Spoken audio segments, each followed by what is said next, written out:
ശബരിമല സ്വർണ്ണക്കവർച്ച കേസിലെ പ്രതി മുരാരി ബാബു പെരുന്നയിൽ വീട് നിർമ്മിച്ചതിൻ്റെ സാമ്പത്തിക സ്രോതസ് സംബന്ധിച്ചും അന്വേഷണം.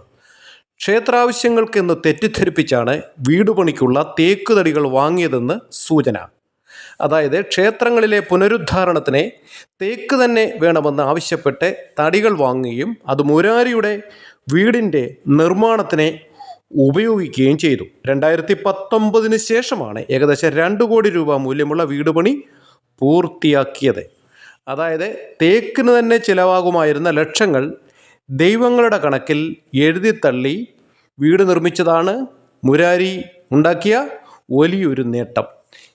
ഇയാൾ അമ്പലക്കള്ളനല്ല, അമ്പലം വിഴുങ്ങിയാണ്. യശോദ വെണ്ണ കട്ടു നിന്ന കൃഷ്ണനെ ശകാരിക്കുന്നത് നീ വെണ്ണ കട്ടു തിന്നു, വാതുറക്കുണ്ണി വാതുറക്കെന്നാണ്. ഒടുവിൽ വാതുറന്നപ്പോൾ എല്ലാ ലോകങ്ങളും ആ വായിൽ കണ്ടു എന്ന് പുരാണം പറയുന്നു. പ്രത്യേക അന്വേഷണ സംഘം മുരാരിയുടെ വാതുറപ്പിച്ചാൽ മുരാരി വിഴുങ്ങിയ തിരുവിതാംകൂർ ദേവസ്വം ബോർഡിലെ സമ്പത്തുള്ള എല്ലാ ക്ഷേത്രങ്ങളും ആ വായിൽ തെളിയും. ഇതിന് ഒരു സംശയവും ഉണ്ടാവില്ല.